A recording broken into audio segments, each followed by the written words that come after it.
ఇలా దేశం ఎడిపోతుంది, దేశంలో ఆర్థిక సమస్యలు ఎడిపోయినాయి, ఇవాళ ఉన్నటువంటి 15 లక్షల రూపాయలు ఎక్కడ పోయినాయి, 2 కోట్ల ఉద్యోగాలు ఎక్కడ పోయినాయి, ఇలా అక్షరాస్యత పరిస్థితి ఏ విధంగా ఉన్నది, ఇలా ప్రపంచ ఆర్థిక పరిస్థితులు ఏ విధంగా ఉన్నాయి, భారతదేశంలో అప్పుల కుప్ప ఏ విధంగా ఉన్నది, నిమిషానికి ఒక సెకండ్కి ఎన్ని లక్షల కోట్ల రూపాయలు అప్పులు అయిపోతున్నాయి, ఇవాళ ఉన్నటువంటి ప్రైవేటీకరణ, ఇవాళ ఉన్నటువంటి సెంట్రల్ గవర్నమెంట్ ఉన్నటువంటి స్కీములన్నీ, సెంట్రల్ గవర్నమెంట్ ఉన్నటువంటి సంస్థలన్నీ ఇలా ప్రైవేట్ దారదత్తం చేసే పరిస్థితి ఏంది, ఇలా అనేక మంది ఇలా రైలు ప్రమాదాల్లో కొన్ని లక్షల మంది ప్రాణాలు కోల్పోయినటువంటి ప్రమాదం ఉంది.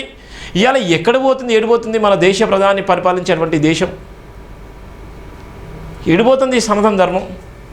ఇవన్నీ సత్యాలు కావా, ఇవన్నీ నిజాలు కావా, ఇవన్నీ మాట్లాడితే ఇలా ఒక్కొక్కరికి ఇలా నిద్ర పట్టదు.